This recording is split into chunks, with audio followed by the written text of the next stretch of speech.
नमस्कार, आप देख रहे हैं एवन उत्तर प्रदेश और मैं हूं आपके साथ आयुषी गुप्ता। बुलेटिन की शुरुआत करेंगे इस वक्त की हेडलाइंस के साथ।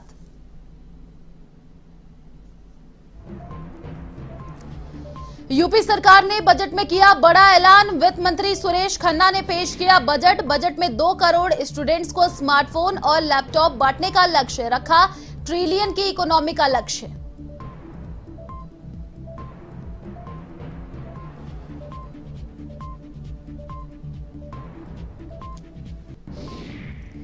सपा गठबंधन से जयंत जाएंगे राज्यसभा। कपिल सिब्बल, जावेद अली के बाद सपा गठबंधन से तीसरे प्रत्याशी। अखिलेश का 2024 का चुनाव साथ लड़ने का संदेश।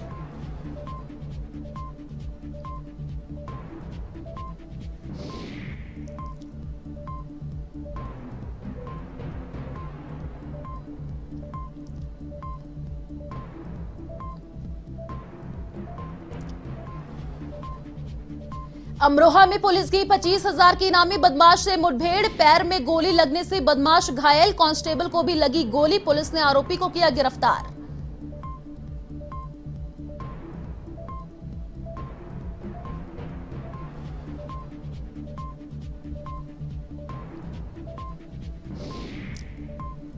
भारत नेपाल सीमा पर फिर पकड़ा गया नशे का सौदागर। युवक की तलाशी में पकड़ी गई 1 किलो चरस। 30 लाख रुपए बताई जा रही है अंतर्राष्ट्रीय बाजार में कीमत।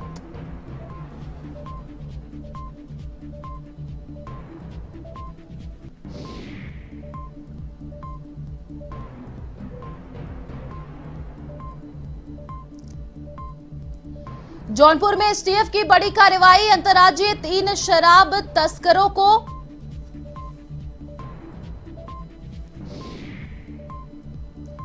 अंतर्राज्यीय 3 शराब तस्करों को पकड़ा। 2 करोड़ से ज्यादा की अंग्रेजी शराब की बरामद।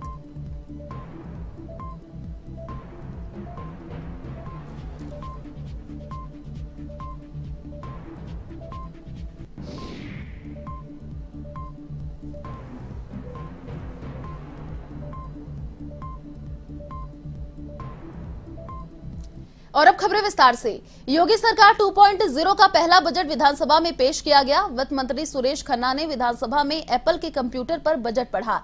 सबसे पहले सरकार की उपलब्धियों को गिनाया। इससे पहले कैबिनेट की बैठक में बजट को मंजूरी मिल गई थी। वित्त मंत्री सुरेश खन्ना ने घर से निकलने के बाद सबसे पहले पूजा पाठ किया। उसके बाद सीएम योगी के साथ सदन पहुंचे। सुरेश खन्ना ने बजट की शुरुआत जयशंकर प्रसाद की कविता पढ़कर की। वह पथ क्या, पथे कुशलता क्या, जिस पथ में बिखरे शूल न हो, नाविक की धैर्य कुशलता क्या, यदि धाराएं प्रतिकूल ना हो। इसके बाद बजट पढ़ते हुए कहा कि 15,000 सोलर पंप लगाए जाएंगे। सुरक्षा बलों के लिए आपको बता दें कि 276 करोड़ रुपए आवंटित किया जाएगा। 2 करोड़ स्मार्टफोन और टैबलेट बांटे जाएंगे। हर जिले में अभ्युदय योजना शुरू हो जाएगी। सामूहिक विवाह योजना के लिए 600 करोड़ रुपए दिए जाएंगे।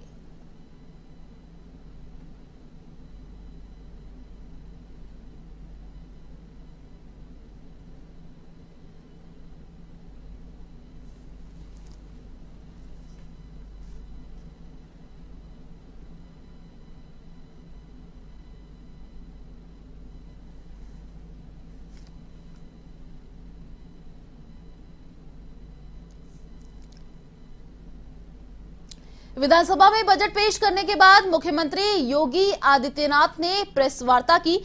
सदन के तिलक हॉल में मीडिया से रूबरू होते हुए सीएम बजट को जनहित में बताया। योगी ने कहा कि बजट से प्रदेश का समग्र विकास होगा। वहीं इस दौरान विपक्ष पर भी जमकर निशाना साधा। संकल्प पत्र में कुल 130 घोषणाएं हुई थी। इन 130 जो संकल्प हमारे लोक कल्याण संकल्प पत्र में थे, उसमें से 97 संकल्पों को हम लोगों ने इस बजट में पहले ही बजट में स्थान दिया है। और इसके लिए हम लोगों ने 54,883 करोड़ रुपए का भी प्रावधान किया है। जो संकल्प 130 संकल्प थे, उनमें से कुछ संकल्प पहले से चले आ रहे थे, कुछ नए थे। उनमें से 97 संकल्पों को आज यहां पर इस बजट में स्थान दिया गया है, जिसमें 44 संकल्प नए हैं। इनमें जो प्रमुख घोषणाएं हैं आज के बजट में वह मुख्य रूप से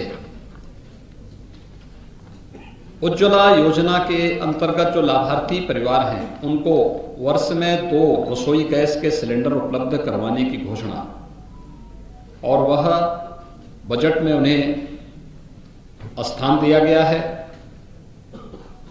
अन्नदाता किसानों के लिए भामाशाह भाव स्थिरता कोष की स्थापना के लिए धनराशि फंड की स्थापना की गई है।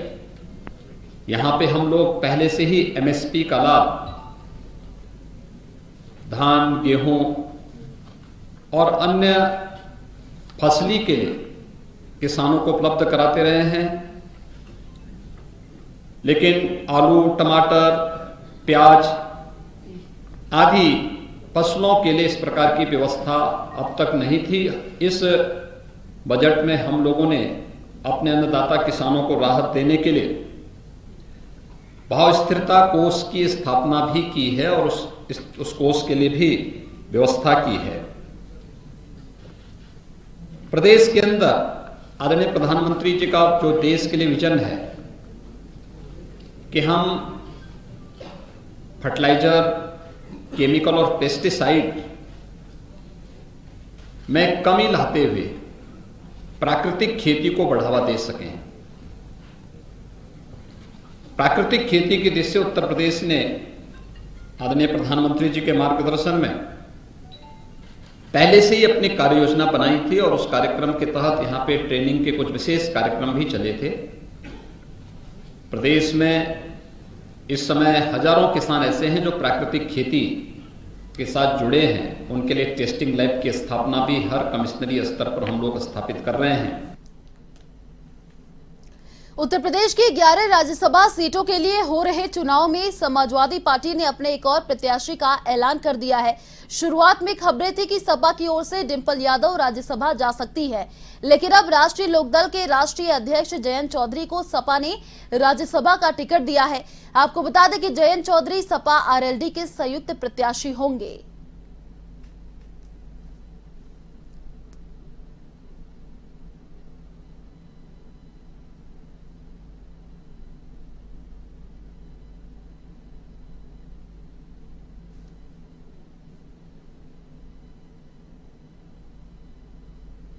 ज्ञानवापी मामले में गुरुवार को वाराणसी जिला अदालत में सुनवाई हुई और अब अगली सुनवाई 30 मई को होगी।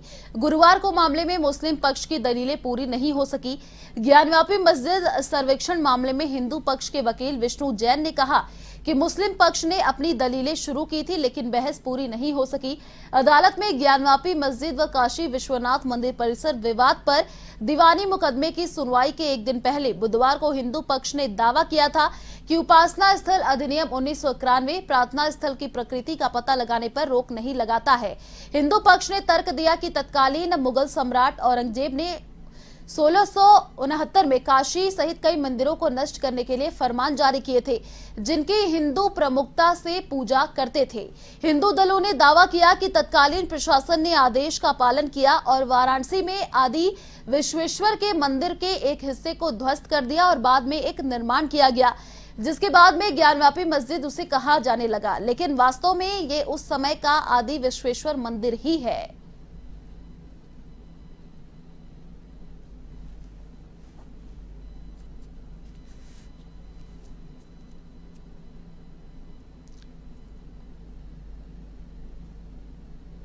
वाराणसी के एससी स्थित डुमराव बाग कॉलोनी में सुमेरु पीठ शंकराचार्य स्वामी नरेंद्रानंद सरस्वती ने निर्माण महोत्सव में शिरकत की और ब्रह्मलीन स्वामी श्रद्धानंद सरस्वती महाराज के 31वीं पुण्यतिथि पर उनकी मूर्ति पर माल्यार्पण किया।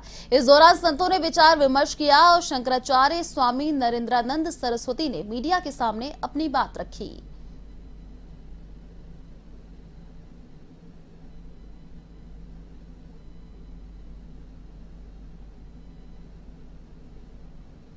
अखिलेश पढ़ा लिखा मूर्ख आदमी है। कहता है दूठे पत्थर रख दो, झंडा रख दो तो मंदिर हो जाता है। ऐसा किसी भी सनातन ग्रंथों में, पुराणों में, उपनिषदों में, धर्मशास्त्रों में ऐसा कोई उल्लेख नहीं है। मंदिर के लिए पहले मंदिर बनता है, साल 2 साल पहले, फिर उसकी मात्रा है इतना लंबा चौड़ा गर्भगृह होगा तो इसमें इतनी प्रतिमा होगी, फिर प्रतिमा को 9 दिन, 7 दिन, 11 दिन, 16 दिन, उसमें 10 विध, 12 विध, 16, 36 और 56 संस्कार, कहीं कहीं 84 संस्कारों का प्रतिमाओं का निरूपण है। ये अखिलेश की मंद बुद्धि का परिचायक है। ओवैसी तो पागल और मूर्ख है। उसकी संसद सदस्यता रद्द होना चाहिए। वो इस देश का अमन, चैन, शांति, सद्भाव बिगड़ना चाहता है। यूपी के फतेहपुर जिले में ऑपरेशन पाताल के तहत स्थानीय पुलिस ने अवैध हथियार फैक्ट्री का भंडाफोड़ किया है। फतेहपुर थाना पुलिस ने मामले में पिता पुत्र को गिरफ्तार करके जेल भेज दिया। एसीपी राजेश कुमार सिंह के निर्देश पर हुई कार्रवाई में पुलिस ने मौके से 13 तमंचे, 2 राइफल और हथियार बनाने के कई उपकरण भी बरामद किए हैं।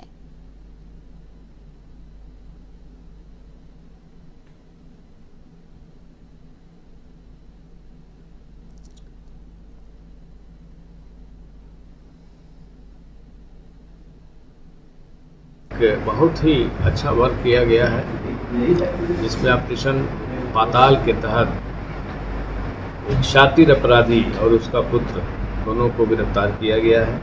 अभियुक्त विजय पाल जो है ये पुराना अपराधी है और ये पहले भी 25 साल से जेल जा चुका है और इसके पास 17 तमंचे, 17 असलहे, अवैध असलहे, जिसमें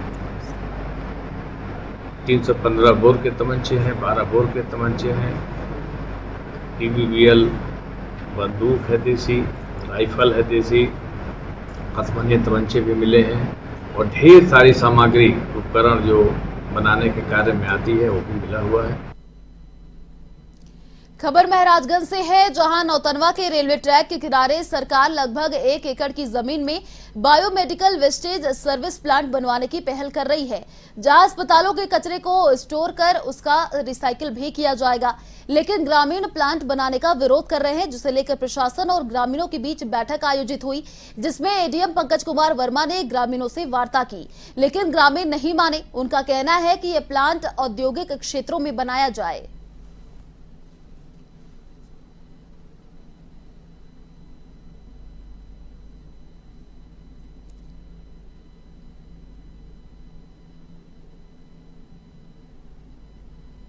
देखिए, एवी बायोमेडिकल वेस्ट यहाँ पर अपनी एक मेडिकल वेस्ट फैक्ट्री इस्टेब्लिश करना चाह रहे हैं। राजधानी गांव है, नौतनवा के पास का ये गांव है। तो इसमें एक प्रक्रिया का एक हिस्सा होता है। इस्टेब्लिशमेंट के पहले एक बार जो आसपास की पब्लिक है उसको भी फ़ायदे नुकसान सब उसके बता दिए जाएँ और उस पर जो भी उसके सुझाव आपत्तियाँ हो वो सब ले लिया जाए।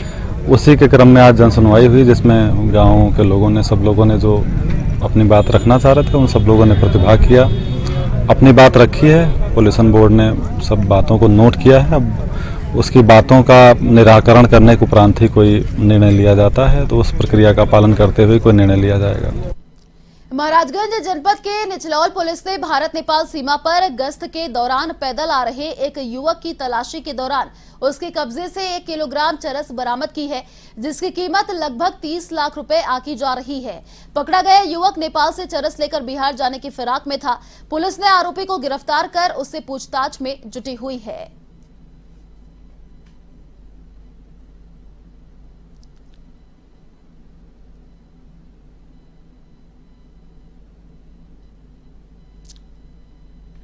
निचलौल पुलिस द्वारा रूटीन चेकिंग के दौरान एक अभियुक्त विजय जायसवाल पुत्र नंदलाल, जो मूल रूप से बगहा बिहार का रहने वाला है, उसके पास से लगभग 1 किलोग्राम चरस, जिसकी अंतर्राष्ट्रीय बाजार में कीमत लगभग 30 लाख रुपए है, बरामद की गई है। और इसके द्वारा ये चरस जो है ये अवैध तरीके से नेपाल से इसके द्वारा प्राप्त करके बिहार के अंदर प्रवेश करने का प्रयास किया जा रहा था। ये हमारे बॉर्डर से अंदर होते हुए फिर खड्डा होते हुए बिहार जाने के फिराक में था। तो पुलिस द्वारा इससे ये पूरी की पूरी रिकवरी की गई है और अब इसके ऊपर विधिक कार्रवाई की जाए। तो इसके पीछे कोई रैकेट भी काम कर रहा था चरस को लेके? अभी तक की पूछताछ में ये निकल के आया है कि इसके द्वारा वहां पे किसी व्यक्ति द्वारा इसे बुला के इसे दिया गया था और इस रास्ते से जाने के लिए बताया गया था। अभी गहनता से विवेचना होगी और पूछताछ होगी तो उसमें बाकी की बातें नहीं। शाहजहांपुर में एक अभियुक्त हथकड़ी के साथ फरार हो गया। यह घटना उस समय घटी जब पुलिसकर्मी बाइक से उसको जिला कारागार में दाखिल कराने पहुंचे थे। दरअसल थाना सदर बाजार क्षेत्र के मोहल्ला चमकनी का रहने वाला प्रियांशु वाजपेयी बाइक चोरी के मामले में पकड़ा गया था, जिसे न्यायालय में पेश करने के बाद कोर्ट के आदेश पर जिला कारागार में दाखिल करना था। लेकिन पुलिसकर्मी ने उसे जैसे ही बाइक से जेल गेट पर उतारा, उसने पुलिस को धक्का दिया और हथकड़ी के साथ फरार हो गया। इस दौरान उसकी चप्पलें भी वहीं छूट गई। इधर पुलिस के आला अधिकारियों को जैसे ही घटना की जानकारी दी गई तो पुलिस महकमे में खलबली मच गई। वहीं पुलिस अधीक्षक ने बताया कि पुलिस कस्टडी से फरार मुलजिम और थाना सदर बाजार के लापरवाह 2 पुलिसकर्मियों के खिलाफ मुकदमा दर्ज कर लिया गया है।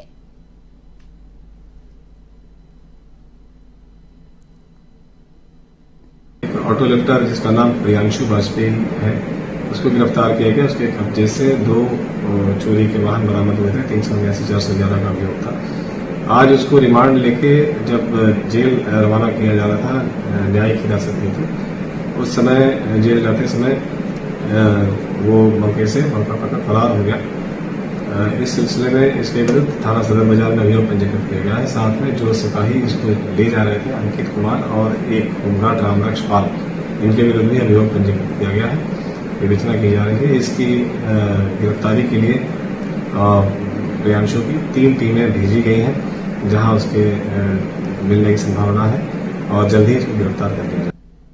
चलिए फिलहाल इस बुलेटिन में इतना ही। देश और दुनिया की तमाम बड़ी खबरों को देखने के लिए आप देखते रहिए A1 TV। नमस्कार।